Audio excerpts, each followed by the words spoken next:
Olá, chegamos para mais um episódio do nosso semanal 24Cast. Lembrando que a gente passa por aqui todas as quintas-feiras, geralmente com tema novo, convidado de primeira, assunto ligado direto ou indiretamente ao Beatles 24. E a gente está aí na sua plataforma preferida de podcast, vai lá. Inclusive, se for Spotify, coloca umas estrelinhas lá pra gente, tá bom? Alguns episódios estão lá no YouTube também.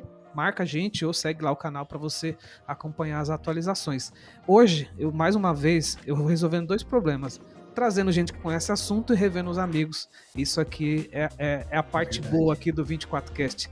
Davi Escobar, meu grande amigo, cara, seja bem-vindo aqui à nossa casa do 24Cast. Fala, Romuca, tudo certo? Tudo jóia, cara.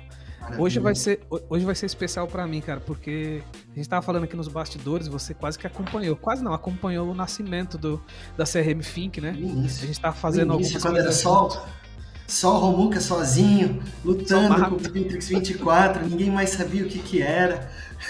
Exatamente. Isso aí. Legal. Cara, mas o papo hoje aqui é muito mais contigo e a gente vai falando um pouco de você e do teu negócio. Legal. Eu queria que você falasse um pouco de você primeiro. Né? Você tem uma trajetória muito... A gente vai falar sobre inovação, que é um assunto que Legal. você respirou como poucos que eu conheço de verdade. E depois falar um pouco da Force. Tá bom. Maravilha.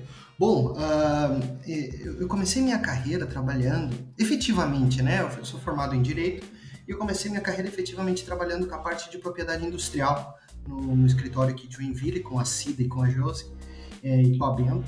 E aí eu cuidava de todo o portfólio internacional dos projetos. Então, todas as empresas de Joinville e de Santa Catarina, a gente estava muito envolvido com a parte de patentes, com a parte de registro das suas marcas no Brasil, no exterior. Então eu participava ativamente desse projeto. Em seguida, eu entrei no programa de trainee da Tigre. Eu tinha acabado de ser de recém-formado. Entrei no programa trainee da Tigre. Lá eu passei por todas as áreas, conheci muita gente boa, muita gente que ensinou demais para mim. Tigre dispensa comentários, né, e apresentação, que é unânime, uma das assim, maiores... Todo mundo que a gente conversa, que tá lá dentro, que já saiu, tipo assim, nossa escola. Foi uma escola. Aprendi tudo que tinha para aprender, formei meu caráter, formei minha forma de trabalhar, tudo lá dentro. Hoje, claro, a gente atende diversos tipos de empresas, mas muito a pegada, ritmo de trabalho, tudo a gente aprendeu lá dentro e foi sensacional. E lá dentro, eu fui direcionado para dentro do jurídico corporativo. E no jurídico corporativo eu cuidava, além da propriedade industrial, que como eu tinha essa experiência, eu também comecei a cuidar da parte de fusões e aquisições, uma parte societária, e eu cuidava de toda a carteira internacional da Tigre. Então todas as unidades lá fora estavam sob minha responsabilidade. Quando eu saí da Tigre, tá chovendo, Joinville, tá? Tem raio aí. Verdade. Quando eu saí da Tigre, eu sentei comigo e falei, bom, vamos tirar um ano sabático e vamos ver o que eu gosto, daquilo tudo que eu já tinha aprendido, o que eu mais gostava. E eu comecei a montar um projeto baseado em propriedade industrial, ou seja, como desenvolver produtos utilizando a propriedade industrial já depositada e em domínio público, pela qual a gente conseguiria agilizar o tempo de desenvolvimento de P&D. E aí eu fui conversar com o gerente de inovação da época, que era o Ângelo, na Tigre. Contei para ele a minha ideia, ele, cara, fantástica a tua ideia, mas te falta isso, te falta mais essa expertise, tu tem que estruturar isso, ou seja, ele me abriu a cabeça para um universo que eu não fazia ideia sequer que existia. Então eu estava muito limitado, né, dentro do trabalho. Alguns dias depois eu falei, Ângelo, cara, não tem jeito, eu não vou ter tempo para desenvolver essas competências, quer vir junto? E de fato, ele veio junto, a gente montou a empresa juntos, uns 6 meses depois dessa conversa ele saiu da Tigre, e de lá para cá a gente ficou um tempo na Sustentária, apadrinhado lá pelo Cidral, grande amigo. Para quem não é de Joinville, a Sustentária talvez seja a principal entidade de educação, de pós-graduação, MBA, os maiores gestores da cidade certamente passaram por lá. Eles são uma boutique, eles não são a maior do país, não, eles são uma boutique, eles são bons, dedicados, sabem exatamente como fazer. E dali para cá, a gente começou a trabalhar projetos de inovação dentro das empresas. Então, muito do tipo assim, beleza, minha empresa já chegou até aqui, eu já inovei o suficiente, eu já desenvolvi meus produtos, beleza, e o que eu vou fazer daqui para frente? O que mais eu posso desenvolver? O que mais eu posso criar? E a gente começou a encontrar todas as dificuldades de todo esse pessoal de, cara, eu tô no meu limite, eu não sei mais o que criar. E quem trabalha com comercial sabe um pouco também como funciona isso. Você tem suas vendas no mês, virou o mês, começa de novo. Inovação tem isso. Você tem um set de ideias, ideia, virou o ano, começa de novo. Por quê? Porque a empresa tem que continuar lançando. Então essa pressão, quando monta uma empresa média empresa, por exemplo, monta uma área de inovação, é legal. Tudo que entra é uma coisa nova, né? Agora, depois de 2, 3 anos, o que mais eu posso buscar? E até que ponto eu estou disposto a ser mais disruptivo ou não? E a gente, como empresa, começou a trabalhar em torno disso. Buscamos clientes aí de praticamente todos os segmentos. Aí já tinha nascido a Forsee, né? Sim, aí a gente já estava em 1 ano e meio de Forsee, então a gente já estava entrando em clientes de todos os segmentos. E aí surgiu uma coisa muito peculiar, que alguns clientes começaram a encerrar os nossos projetos. E aí, estrategicamente, eu e o Ângelo sentamos... Encerrou o ciclo daquele projeto que estava de inovação. Não, estava encerrando no meio. E a gente estava querendo entender, por que está encerrando no meio o projeto? Tem muita coisa para fazer, tem industrialização, lançamento, tem todos os processos ainda. E aí a gente foi entender que como estava havendo uma crise de mercado, ali em torno de início de 17, e essa crise de mercado estava refletindo na falta de dinheiro da empresa de poder continuar lançando suas inovações. Então ela estava tendo que recuar em inovação para manter o coração batendo. Sim. E aí a gente disse, não, mas espera aí, tem uma oportunidade muito grande, porque tudo que a gente faz, na forma que a gente faz, é passível de captação de recursos do BNDES, é passível de captação de recursos da FINEP. Então a gente começou a trabalhar exatamente isso. Como transformar todos aqueles projetos de inovação também em captação de recursos. E é um negócio muito louco, por quê? Porque na linha de inovação, sai um pouquinho do tema, mas a gente fica dentro da inovação. O que acontece? Você tem o tempo e você tem o investimento. Normalmente, o teu investimento é negativo. Toda a tua primeira curva é só saída de dinheiro. Sai. Por quê? Você tem que fazer pesquisa de mercado, você tem que fazer análise de que tipo de produto, você tem que ver se tua fábrica tem capacidade ou não de produzir. Então, é só saída de dinheiro. Quando começa a vender e até atingir a maturidade de mercado, é só cash burn. É literalmente só cash burn. Então, esse gap a gente preencheu com o FINEP. Tá? Aí, bom, a gente teve alguns clientes e tal, mas aí ano passado passou um tempo histórico, a gente abriu filiais em outras cidades, teve filial em Blumenau, a gente desmobilizou porque não foi mais necessário, enfim, mas muita estratégia, assim, a gente tira um tempo muito importante para a gente dedicar em estratégia de negócio da nossa empresa, ao mesmo tempo que a gente mantém a inovação dentro dos clientes e mantém os melhores profissionais para que todo mundo esteja bem atendido. E aí, ano passado, a gente levantou 35 milhões de reais para diversos clientes para financiar exatamente esses projetos de inovação. Cara, em Santa Catarina, tá? Sabe que é 35 milhões de reais investidos em projetos de inovação?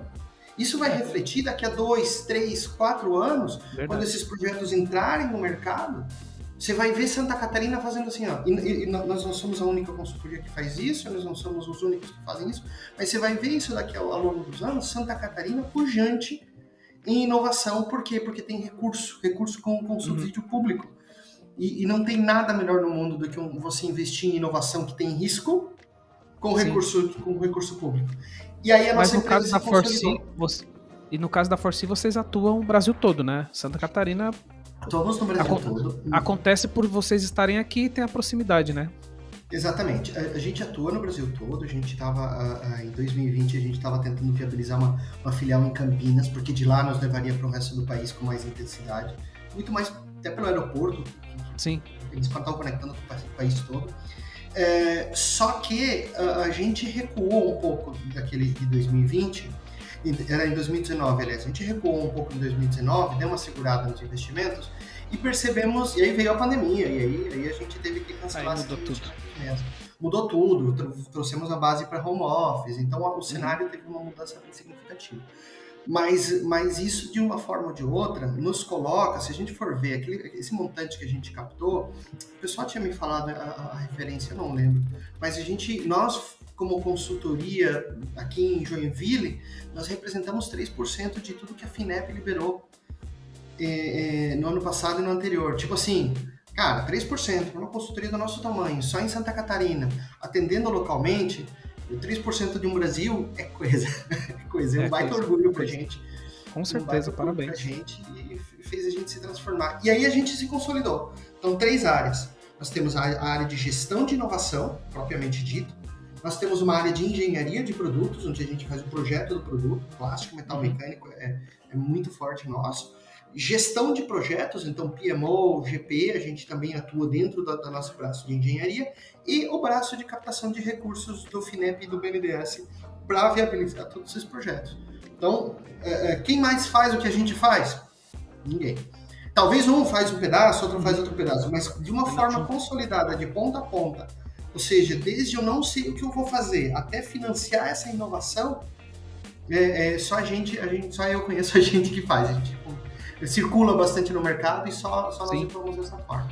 Bem interessante. Bom, para quem quiser saber mais, eu vou deixar um link da Forsee, site, material, tem muito material. Inclusive, até tenho orgulho, no começo da jornada da Forsee, estava perto deles lá, a gente fez muita coisa junto lá de marketing. Eu queria aproveitar, eu li recentemente um artigo de vocês, e aí me chamou a atenção, falei, pô, preciso chamar o David aqui pra gente trocar uma ideia. Inclusive, pouca gente sabe, né, você também não nasceu no Brasil, você veio pra cá também bem cedo. Dá e pra aí ver também... pelo sotaque, né? Até nem tanto mais hoje, né? Mas do sobrenome, né? Já dá pra perceber que você não é daqui. Mas eu queria falar sobre a cultura de inovação dentro da empresa, e pra fechar lá na frente, a gente vai falar um pouco de alguns produtos que eu vi que vocês recentemente criaram. Porque, beleza, falou da tua carreira, a tua proximidade é absurda com inovação, a Forsee, mas hoje as empresas, elas vivem um déficit grande também em implementar uma cultura de inovação. Porque bem o que você falou, às vezes falta, começa uma cultura de inovação, faltou grana, corta.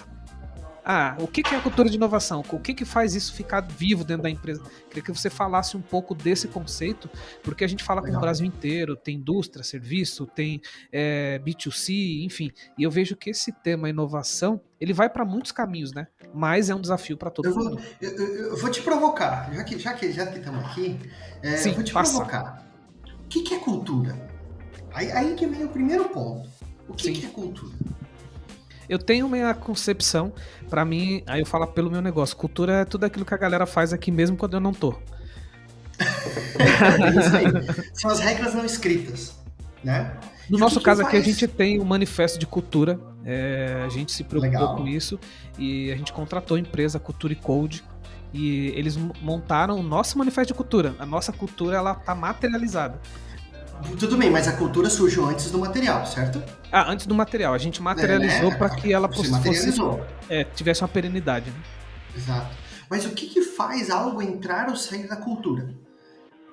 É a busca nossa de tentar ou fazer algo mais fácil, ou de fazer algo que nos dá um benefício e da gente continuar replicando aquilo de uma forma natural dentro da empresa. Então, quando a gente fala cultura, é enraizar dentro da organização uma atitude que vai te possibilitar ter um determinado benefício. Ponto. Porque também tá ali. Muito bem. Quando a gente fala de inovação, aí é outra pergunta. O que é inovação? E aí é um parto. Porque a própria palavra inovação, ela é muito pequenininha para tudo que é jogado em cima dela, coitada. Ela carrega muita coisa nas costas. Ela leva tudo nas costas. E aí a gente criou, claro, isso não é só eu, mas essa discussão toda que vamos definir cultura de uma vez por todas. Aliás, vamos definir inovação de uma vez por todas. Inovação é dinheiro novo. Perfeito? Dinheiro novo. Por quê? Porque aí eu não tenho mais dúvida. Minha área comercial vendeu mais. Ela foi mais agressiva, ela faturou lá, teve o seu faturamento incremental. eu trouxe um produto novo para que a minha área comercial tivesse uma nova possibilidade de vendas. Esse é dinheiro novo. Você tem uma calça jeans lá com 2 bolsos, um bolso tá vazio. É isso aí, entendeu? Então, tudo que a gente fala de dinheiro novo é bom para a organização. Por quê? Porque quanto mais recursos ela tem, mais ela contrata, mais ela investe, mais ela movimenta, mais ela gera impostos. Então, a inovação, ela sofre essa carga enorme em cima dela, porque ela é um negócio muito bom, ela é uma agenda positiva total. Não tem, dentro de inovação, não tem ninguém que fale a palavra inovação sem estar quase que sorrindo. É difícil chegar nela. É difícil chegar nela. E aí vem os níveis de inovação. Nós temos 3 níveis de inovação, segundo o manual de Oslo, e a gente gosta de utilizar o manual internacional, porque depois ele foi replicado para a lei brasileira, mas o manual internacional, ele já nos fala, tecnologicamente aprimorado, tecnologicamente novo, porque com base no manual, a gente classifica a inovação. E aí vem uma questão que nem sempre todo mundo entende. Eu pegar e reformular a minha empresa para que ela seja mais eficiente, e para fazer isso, eu vou precisar dedicar horas de massa encefálica de pessoas, e ela vai me reduzir um pouco de custo, isso é dinheiro novo também. Então a inovação vai desde a minha melhoria interna, o meu roadmap de produtos. Eu fabrico xícara, vou fabricar prato também. Eu não sei fabricar prato, vou ter que aprender. Isso também é inovação. E a inovação radical. A inovação radical é aquela que muda a base de concorrentes. É aquilo que você lança que o mercado é um tapa de mão aberta na cara do mercado. O mercado chama de disruptivo, né? É disruptivo, mas como a gente usa o manual de Oslo, a gente prefere o conceito. É a radical. A radical, entendi, ela é cara para ser implementada, ela é difícil de ser implementada, às vezes ela chega, não está no momento dela, não está no tempo certo, ela tem que recuar. É tremenda. A inovação radical, ela é tremenda quando a gente fala dela. Então, como é que a gente insere dentro da cultura inovação? Aos poucos. Porque se você vai de encontro com a cultura de uma forma radical, ela te devolve a mesma porrada. A cultura não está ali para ser mexida da noite para o dia. Agora, se você implanta dentro da organização a importância da inovação interna, aos poucos você planta que inovação incremental também é fundamental. Por fim, você vai chegar à inovação radical. E dentro da inovação radical, você vai ver que ela tem muitos processos e procedimentos dentro dela para ela ser atingida. O que não é inovação? Que eu acho que esse paralelo é super importante. Deixa eu pensar aqui. O que a gente chama do professor Pardal, né? ele é extremamente inteligente e ele tem uma pequena descoberta.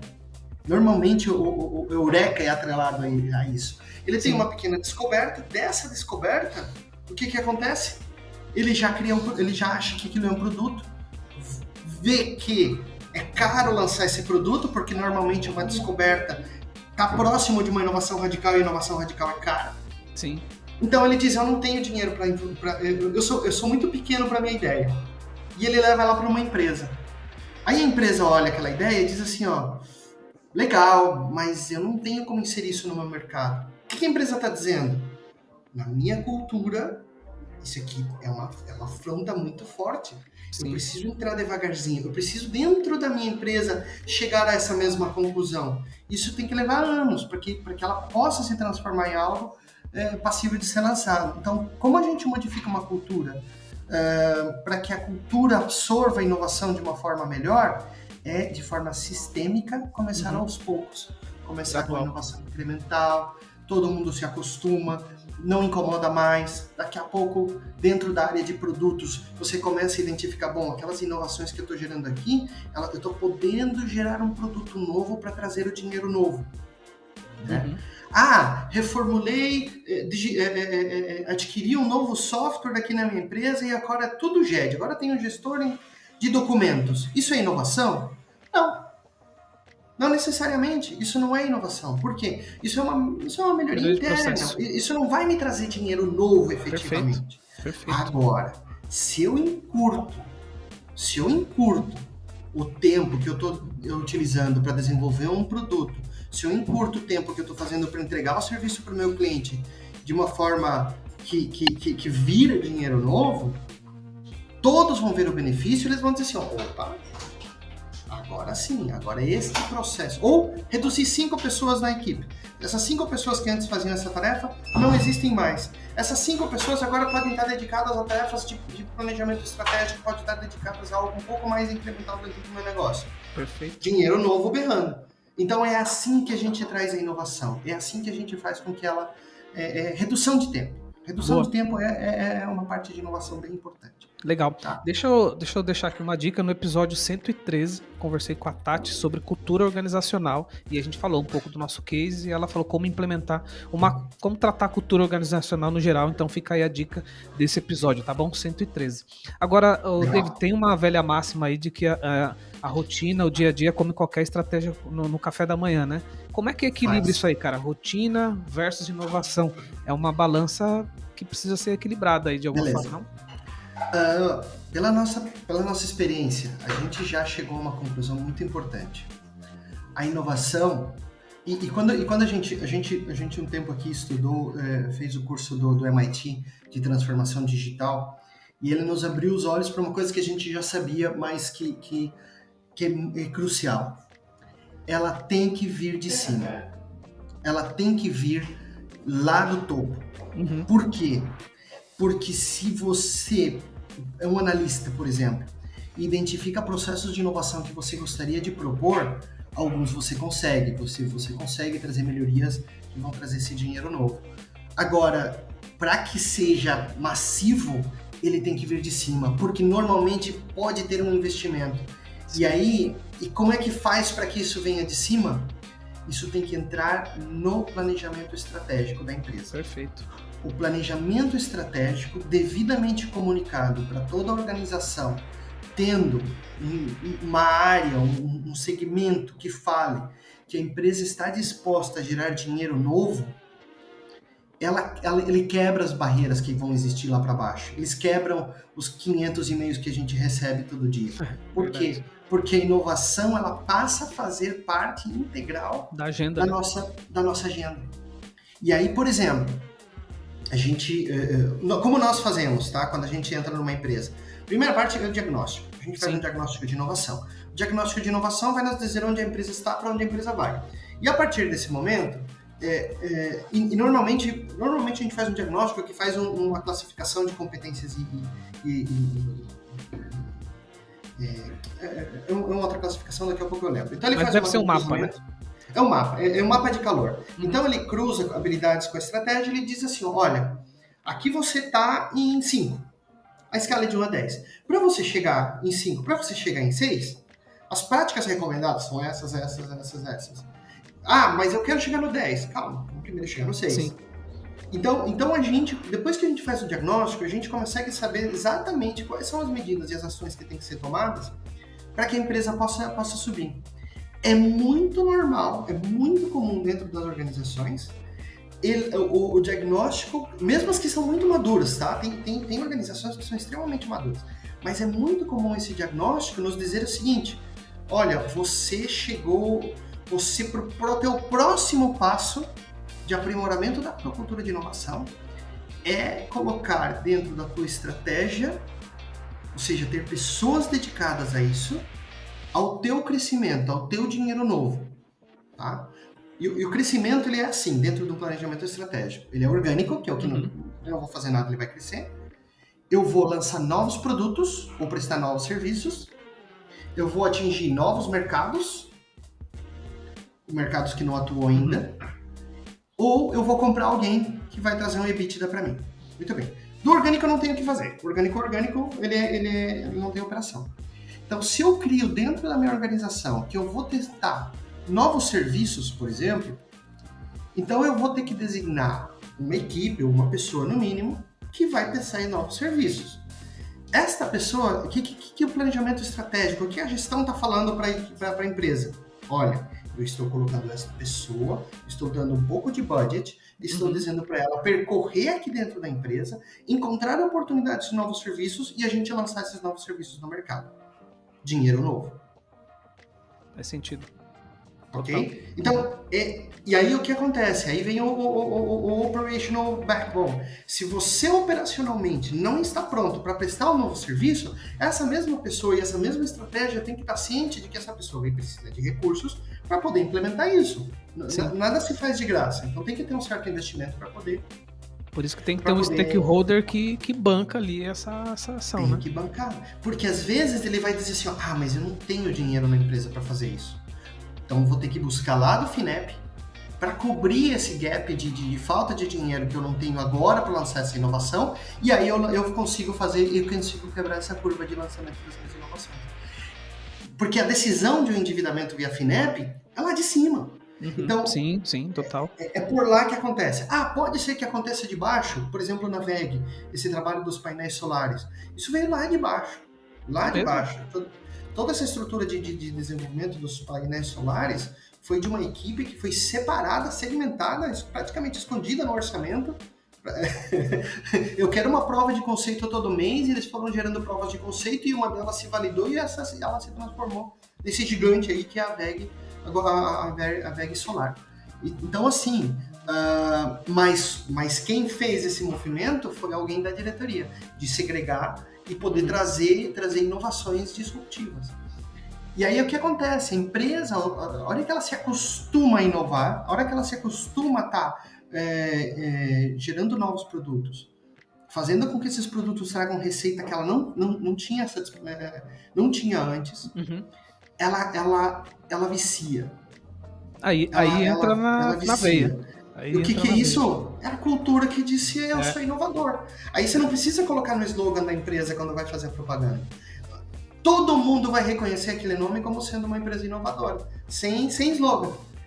Porque de fato ela é, né? Acontece, de fato ela é. Aí quando isso acontece, é quando surgem as grandes marcas.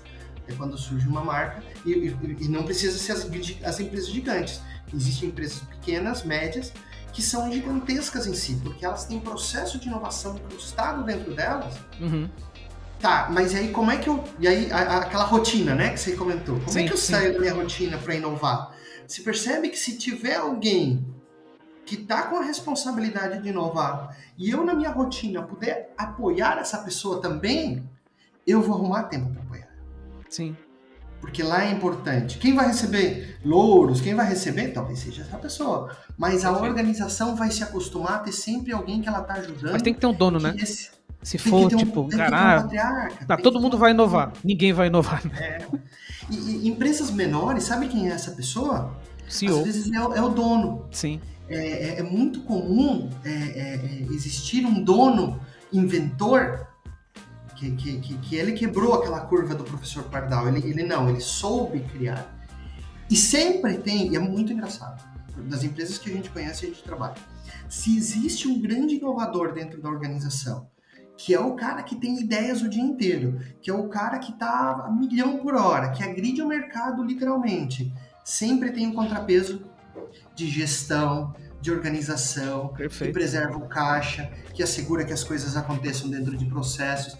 Quando tem esse equilíbrio, cara, é golaço. É golaço. Total.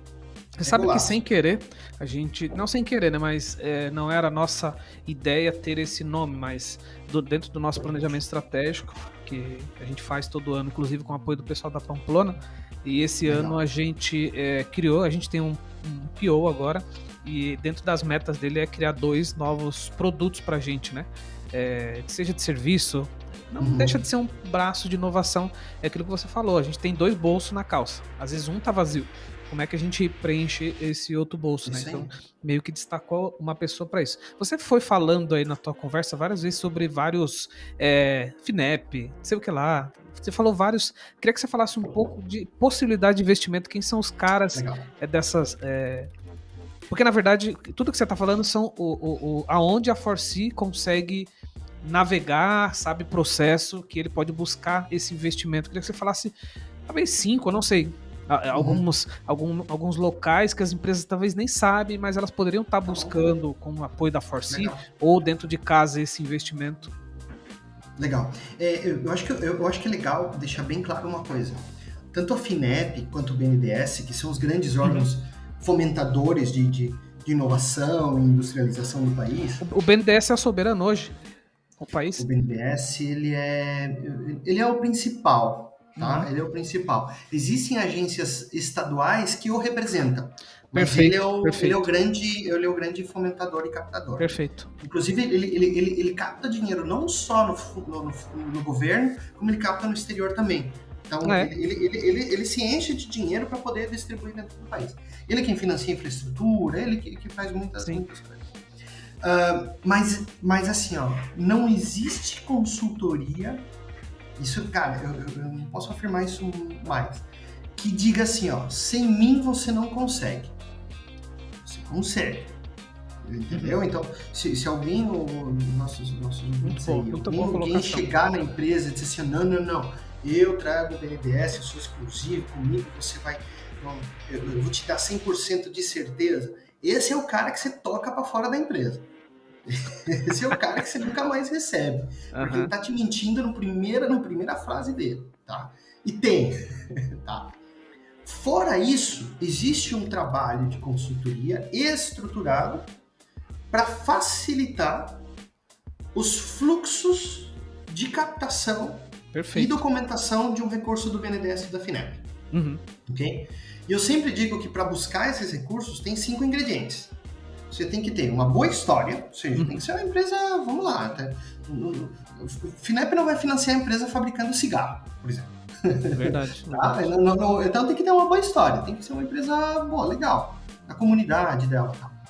Ela tem que ter um bom balanço, então financeiramente a empresa tem que ser responsável, ela tem que saber se estruturar, se ajeitar. A empresa ela precisa ter todas as suas certidões. Por quê? Porque uma empresa precisa pagar os seus impostos. Se ela vai buscar recursos do BNDES e do dizer FINEP, que está sadia, né? Que afirma que está sadia, né?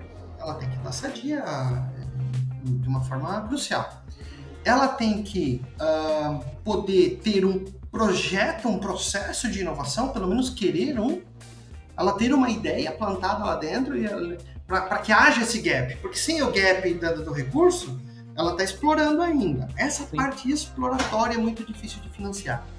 A parte exploratória preliminar, ela tem que fazer seu dever de casa e dizer assim, poxa, ela tem que fazer seu planejamento estratégico e ver onde que ela quer ir. Perfeito. E a hora que ela identificar, eu quero ir para lá, aí que ela vai investir para ir nesse caminho. Tá? Então, esse é o ponto.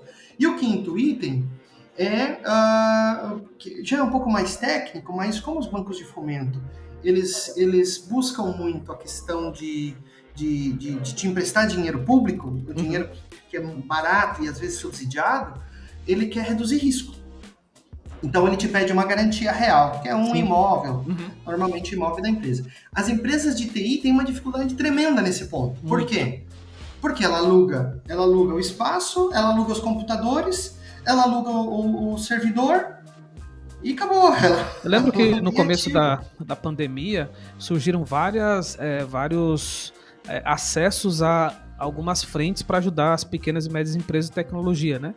Em relação a se manter saudável com o que vinha pela frente. Isso. Só que pediam alguns bancos, inclusive o banco que eu trabalho, eles pediam um monte de coisa que você não vai conseguir isso. Tipo, parece que é um negócio que tem, mas não tem, sabe? Exatamente. Então, dificulta demais, tá? Existem meios, por exemplo, a ACAT, Associação Catarinense de Empresas de Tecnologia, da qual eu inclusive sou membro do lá de Floripa, que sou membro do Comitê Fiscal, lá em Joinville agora também, tá? Aqui em Joinville, no Agro, tem o LiquLab, que é dela, sim. E a própria Softville utiliza a metodologia do Midtech que vem da ACAT. Cara, a CAT está crescendo demais e é sensacional ver o trabalho que eles fazem. Verdade. Voltado para a inovação. E eu fui participado depois ao longo do tempo dentro do projeto, só que a CAT criou um fundo garantidor para seus associados que estão há mais de 12 meses, até R$100 mil, ela supre a necessidade de garantia. Então, ela é a própria garantia, né? Ela é a garantidora. Então, assim, David, estou começando, minha empresa aí tem 1, 2 anos, eu não preciso de muito, não preciso de 1 milhão, preciso de um pouco só para me alavancar um pouco aqui no meu projeto. Onde é que eu posso buscar? Bom, a CAT já é o primeiro caminho. E a CAT utiliza, aí ela tem um pipeline direto com o Badesc e BRDE, que são os representantes do FINEP e do BNDES, para eles fazerem essa captação por lá. Então, cara, é um lugar para pequenos projetos, é um lugar fundamental. O segundo é as linhas tradicionais, tanto do BNDES quanto do FINEP. E o terceiro são os editais.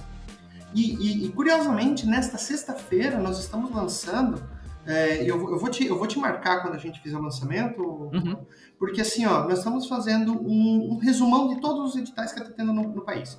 Porque legal. Assim, cada vez me perguntam e cada mês muda, cada mês tem um diferente, cada mês tem algo que a gente podia ajudar, então a gente criou, vamos criar uma newsletter dos editais, porque a gente monitora eles, então é só formatar e lançar. Então a gente vai poder trazer. E aí vem um exemplo. No ano passado, no ano de pandemia e no ano subsequente, em 2021, o FINEP lançou tanto edital, mas tanto edital, foi uma briga para conseguir o recurso. Mas por quê? Porque era muita gente com fome. Sim. E o que a gente via, assim, muitas empresas não conseguiam. E a gente olhava, qual que é o problema? E a gente foi ver as razões de recusas. A pessoa não tinha certidão. Pô, certidão é imposto. Se tu for montar um negócio, eu vou ser bem duro agora, tá? Se tu for montar um negócio e o negócio não for capaz de pagar os impostos, fecha. O negócio não é bom. Se você precisa jeitinho com os teus impostos para poder sobreviver, fecha o negócio, porque não é inovador o suficiente. Busque o não para caminho. De pé, né? Ele não para em pé, porque assim, eles fazem esse cálculo no governo. Quanto é que ele pega de imposto, quanto é que ele deixa de margem, quanto é que normalmente é custo. Eles fazem essa análise, então eles sabem que quando eles sobem o imposto, quanto que eles espremem a margem do empresário, nas médias, né? Sim. Então eles deixam um pouco de margem. Eu sei que o imposto é alto e dói demais. Mas o teu negócio tem que existir de uma forma regular, porque senão a gente não consegue aproveitar os recursos públicos. Perfeito. Então esse é o panorama, tá? Ano passado, aliás, esse ano entrou o recurso, eu comento porque esse é um cliente nosso muito querido e é um cliente que já nos possibilitou comentar sobre isso. A gente já publicou, inclusive, no LinkedIn. Nós captamos uma cifra importante a fundo não reembolsável. Esse é o tal do fundo perdido? Que o fundo perdido é o nome coloquial. A gente chama de fundo não reembolsável. Ou seja, eu recebi, eu não vou receber. Porque não é perdido, ninguém perde. É mais elegante. Concordo. Ninguém vai perder esse dinheiro. Sim. E para quê? Para investimento em indústria 4.0. Cara, essa fábrica, a Sol Paragliders, é a fábrica de parapentes de roupas de artigos esportivos, vestuário esportivo. Eles se posicionam um pouco acima do hobby, né? Abaixo do profissional e em cima do hobby, então eles são um nível um pouquinho acima. Daqui a um ano, eles vão ser a principal fábrica do Brasil em indústria 4.0 no setor têxtil. Não vai ter... O projeto que está sendo montado para eles não vai ter ninguém igual que vai produzir no Brasil. Eles ficam aqui em Jaraguá do Sul. Tá? Então, e da onde veio isso? Da FINEP. Por quê? Porque estavam impecáveis. Impecáveis. 100% dos seus impostos em dia. Todo um balanço. Todos aqueles 5 ingredientes que eu comentei, sim, perfeitamente cumpridos. A gente pode chamar tudo isso aí de governança, talvez? Uma governança. A gente pode chamar todos esses 5 pontos aí, talvez, de uma governança... É a governança adequada, sim. Né?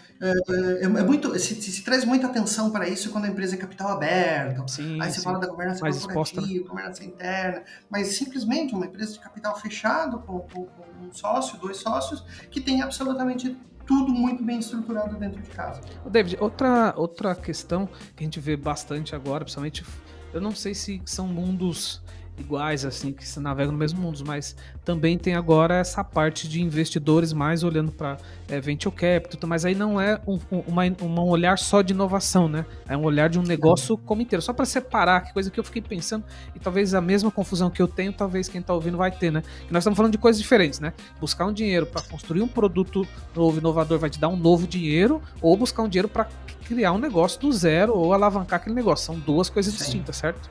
Exato. Assim, eu sou um pouco crítico disso, porque eu vejo muitas startups sendo criadas especificamente para serem vendidas. Se criou essa cultura, né, de alguma forma. Se criou um pouco dessa cultura do Vale do Silício, de começar, quantas mais empresas você puder começar, melhor. E aí a minha crítica não está efetivamente em ser vendida, é negócio, sim. Tá aqui para isso. A crítica está na profundidade e na qualidade que a empresa se dedica. Quando a empresa é de uma série de donos que estão resolvidos a viver por aquela empresa, a aprofundar os seus processos, a fazer o melhor que eles podem fazer para o seu cliente, assim, a verdadeiramente atingir novos resultados e trazer esse dinheiro novo de uma forma eficaz, você pode ver, essas empresas não são vendidas. Essas empresas sempre tem histórias de ofereceram 50 milhões de dólares pela empresa dele e ele não quis aceitar. Sempre tem essas histórias. Por quê? Porque esse cara não criou uma empresa para ser vendida. É outro olhar, né? Ele criou a melhor empresa. Sim. Por outro lado, o negócio de Venture Capital é um negócio super importante, porque dá a possibilidade de empreendimentos inovadores que têm dúvida, que quando a gente entra na inovação radical, existe uma carga gigantesca de dúvida lá. Com então certeza. O mercado não é claro, a tecnologia não é clara, cheio de tem risco, muita coisa, é cheio de risco. E o Venture Capital é o quê? Olha, eu já tenho meus investimentos lá, eu não vou passar mais fome na minha vida. Sim. Eu quero arriscar um pouco mais para ver o que pode acontecer. E ele faz aquela proporção 10/1, ele investe em 10 negócios para que um dê certo. Esses 9 que não deram certo são os mais legais. Que ele aprende, né? Porque esses 9, é nesses 9 que a gente valida tecnologias novas, é nesses 9 que a gente faz provas de conceito.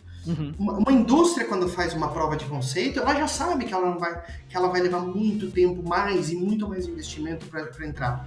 Então, a estrutura de Venture Capital é muito semelhante ao que acontece dentro de uma indústria estruturada. Perfeito. Que ela investe em vários projetos para que alguns deem certo. Aqui também tem. Se não existisse esse capital do Venture Capitalista, ele não daria vida para isso daqui acontecer. Então, cada um tem a sua importância. Perfeito. Também a Venture Capital, às vezes, ele encontra profissional que talvez não deu certo naquele negócio, mas ele pode levar para um outro negócio. Tenho visto também bastante isso, porque, querendo ou não, é um ecossistema forte. Cara, queria que você falasse de um projeto que você tem feito recentemente. Eu vi tua publicação em parceria com a SoftExpert. SoftExpert, para quem não conhece, é uma empresa de software aqui de Joinville também, mas o foco deles é BPM, GED, eles estão no planejamento estratégico, eles estão num mercado diferente. Eu acompanho uma empresa que já tem alguns anos, talvez quase 30 anos de mercado, e eu vi que vocês fizeram uma parceria, queria que você falasse um pouquinho desse produto aí, dessa parceria. Legal, vamos falar assim. A grande questão é a seguinte: a gente, ali durante o período de pandemia, nós voltamos um pouco a nossa atenção para a transformação digital. E nós, como consultoria, concluímos que os nossos processos são muito manuais, ou seja, nossos processos envolvem muita gente para poder implementar os projetos dentro das empresas.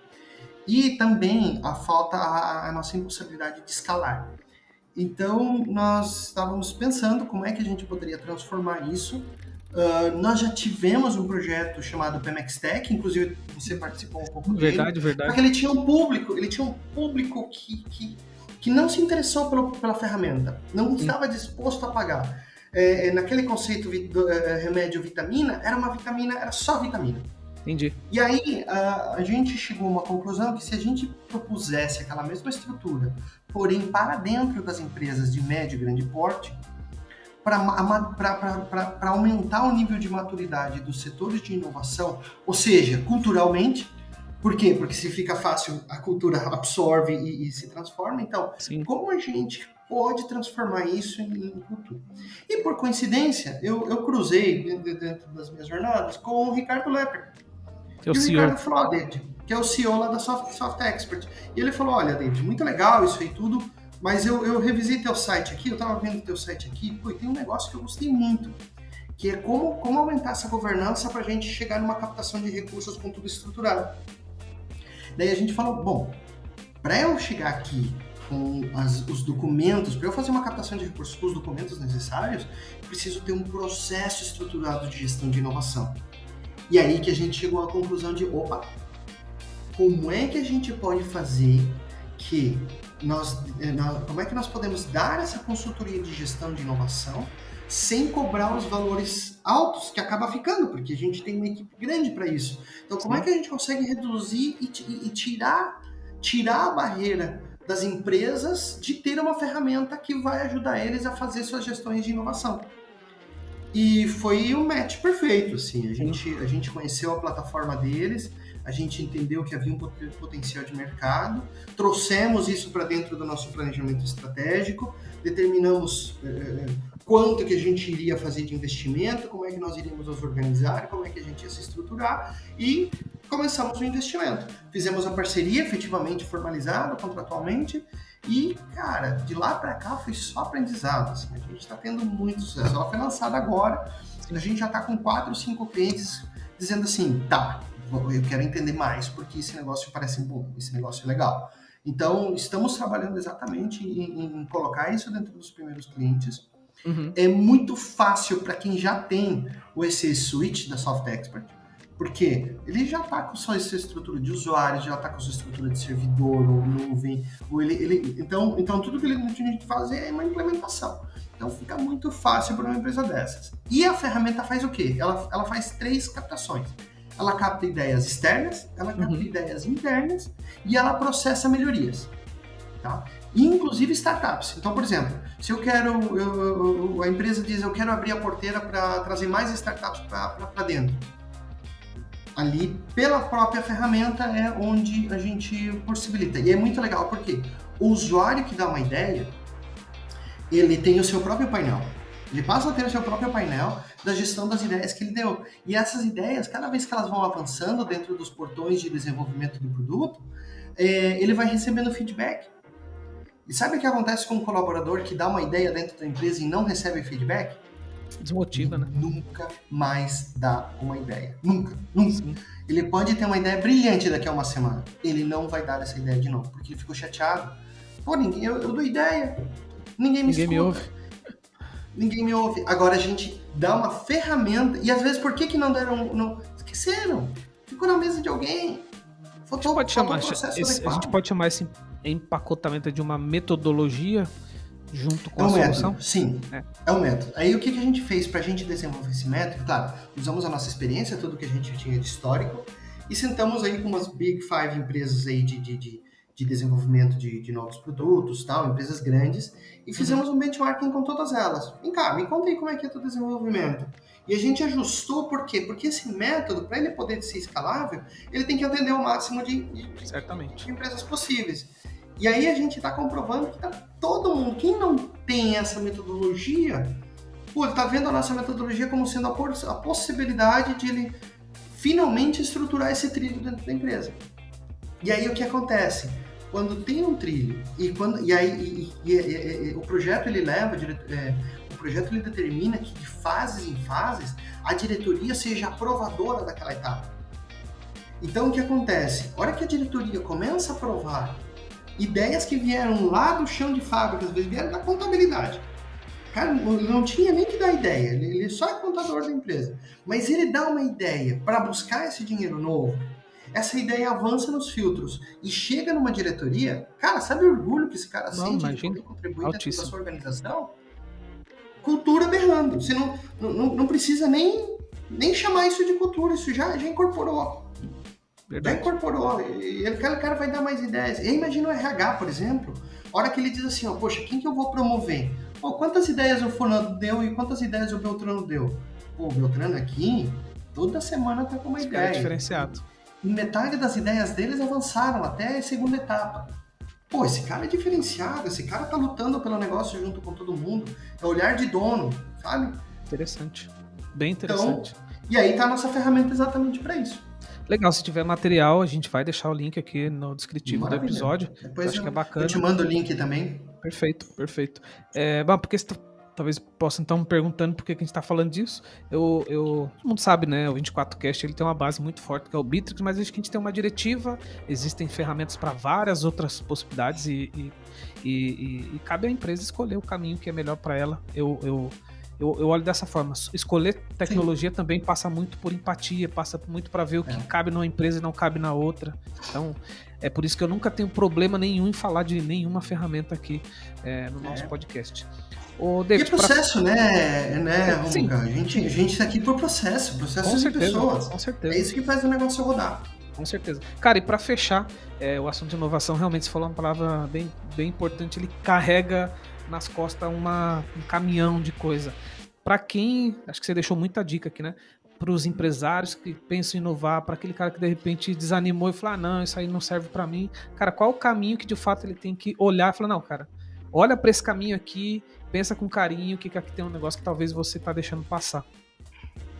Isso aí, eu diria assim, ó, um empresário que quer começar a contaminar a sua empresa com as práticas de gestão de inovação. Veja, eu falo muito mais em gestão de inovação do que inovação. Perfeito, tá As perfeito. práticas de gestão de inovação, ele tem que fazer do início, meio e fim. Surgiu uma ideia, eu vou utilizar, eu como empresário, é minha responsabilidade que essa ideia percorra tudo que ela pode percorrer até ela efetivamente virar um produto ou um serviço dentro da minha organização. Se ele não fizer isso, ou se no meio do caminho ele identificar, não, opa, peraí, a ideia é ruim, é ele jogar ela na lata de lixo o mais rápido possível.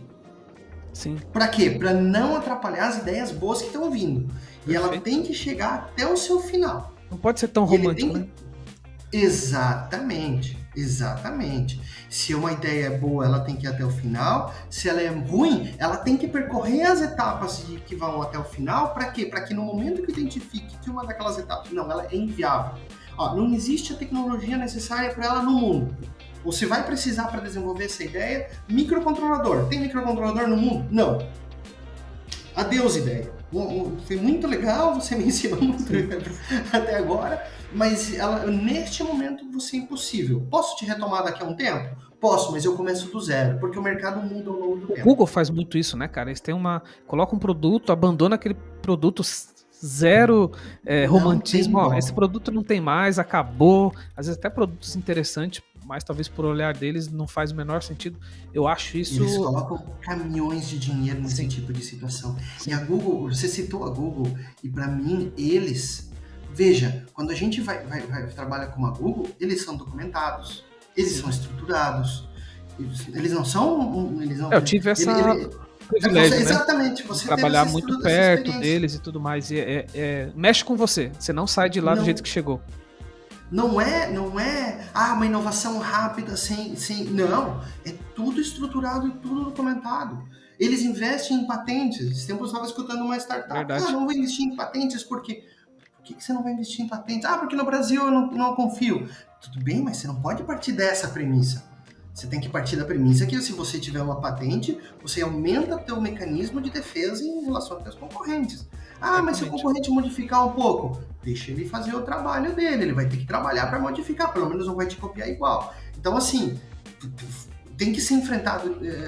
Às vezes minhas visões são um pouco controversas, mas tem que ser enfrentado de frente. O Vanderlei Luxemburgo tem uma frase boa para isso, que é: o medo de perder impede a gente de ganhar, às vezes, né?